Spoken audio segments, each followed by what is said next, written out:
Hello मेरे प्यारे बच्चों, आप सभी कैसे हैं? उम्मीद करते हैं कि आप लोग ठीक होंगे। तो आज हम लोग को जानना है जो हर एग्जाम के लिए और टेस्ट के लिए आपके लिए उपयोगी है। तो हमें यह जानना जरूरी है कि हमारा कान आखिर काम कैसे करता है और इसके काम क्या क्या है। हालांकि हमारे कान का सुनने के अलावा भी बहुत कुछ काम है जिसके बारे में हम जानेंगे। देखिए, हम सब जानते हैं कि हमारा कान हमें सुनने में मदद करता है और हम जितना भी इंफॉर्मेशन लेते हैं उनमें से 13% इंफॉर्मेशन अपने कान से ही लेते हैं, मतलब सुनकर लेते हैं। इसलिए पहले हम ये जानते हैं कि हमारा कान कैसे बना हुआ है। जब हम अपने कान की संरचना को देखते हैं तो हमारा कान 3 पार्ट में बटा हुआ है, आउटर ईयर, मिडल ईयर और इनर ईयर। कान का हर एक पार्ट अलग अलग काम करता है और अलग अलग सबका फंक्शन है। सभी साउंड को प्रोसेस करने का काम करते हैं। हमारा जो आउटर ईयर होता है ये बना होता है पिन्ना से, जो हम अपने कान को बाहर से देखते हैं, बिल्कुल पत्ते की तरह निकला रहता है। और इसी पिन्ना के बीच में एक गड्ढा सा बना होता है जिसे कोंचा या कोंका कहते हैं। और इसी पिन्ना के बीच में एक छेद होता है जो कि लगभग 3 सेंटीमीटर लंबा कैनाल बनाता है, जिसे एक्सटर्नल ऑडिटरी मीटर कहते हैं। देखिए, पिन्ना का काम क्या होता है। ये पिन्ना मूव नहीं कर सकता जैसे बाकी एनिमल्स अपने कान को हिला सकते हैं। मनुष्यों में ये स्थिर रहता है और इसका काम ये होता है कि ये हमारे सराउंडिंग में जो भी आवाज आती है, आवाज का मतलब जो भी एयर प्रेशर में वेरिएशन होता है उसे वातावरण से कैप्चर करके ये साउंड वेव को एक्सटर्नल ऑडिटरी मीटर्स में ट्रांसमिट कर देता है। उसके बाद जैसे ये साउंड की एनर्जी बिल्कुल फोकसिंग के साथ एक्सटर्नल ऑडिटरी मीटर्स में प्रवेश करती है, यह हमारे ऑडिटरी कैनाल के एंड पर मौजूद ईयर ड्रम, जिसे टिम्पैनिक मेम्ब्रेन भी कहते हैं, वहाँ पर जाकर टकराती है।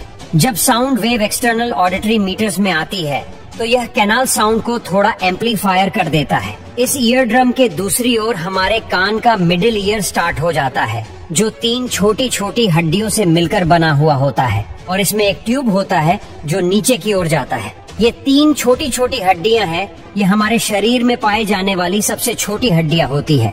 जब ईयर ड्रम बाहर से आने वाले साउंड वेव की वजह से वाइब्रेट करने लगता है तो इसी ईयर ड्रम से कान की ये तीनों छोटी छोटी हड्डियां जुड़ी रहती है।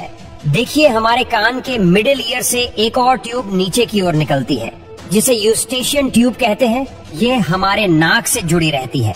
जब भी हम सांस लेते हैं तो नाक के अंदर एक छोटा सा छेद रहता है जो यूस्टेशियन ट्यूब के थ्रू हमारे कान से जुड़ा रहता है। और जब भी हम सांस लेते हैं तो एयर यूस्टेशियन ट्यूब के थ्रू मिडिल ईयर में आकर यहाँ पर ईयर ड्रम पर अंदर की ओर से प्रेशर लगाती है। मतलब ईयर ड्रम पर बाहर से और अंदर से दोनों ही तरफ से प्रेशर लगता रहता है, तभी ये वाइब्रेट करता है और हम साउंड को प्रोसेस कर पाते हैं। मिडिल ईयर में पाए जाने वाला स्टेपीज हड्डी हमारे इनर ईयर से आकर जुड़ा रहता है। हमारा इनर ईयर भी 2 भाग में बंटा रहता है। एक होता है कोक्लिया, जो इसके पीछे इससे जुड़ा हुआ होता है। हमारा वेस्टिबुलर सिस्टम, जो हमारे शरीर को बैलेंस बनाए रखने में मदद करता है। हमारा ये जो कोक्लियर होता है ये बिल्कुल स्नेल की तरह संरचना वाला होता है जिसमें कुछ फ्लूइड भरा रहता है।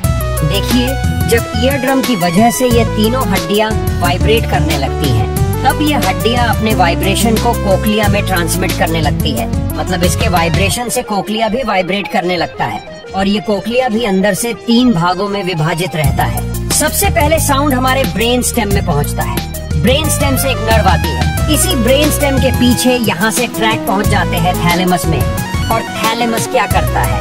इन सारे साउंड वेव के सिग्नल को हमारे ऑडिटरी कॉर्टेक्स में भेज देता है, जो हमारे ऑडियो को प्रोसेस करके हमें चीजों को बहुत ही क्लियर सुनवाता है। अगर आप हमारे चैनल में नए हैं तो चैनल को फटाफट लाइक कर दीजिए और अपने दोस्तों के साथ शेयर कर दीजिए और चैनल को सब्सक्राइब कर लीजिएगा, ताकि जो भी वीडियो होगा क्लास का वो पूरा वीडियो आप तक जल्द मिल जाएगा। तो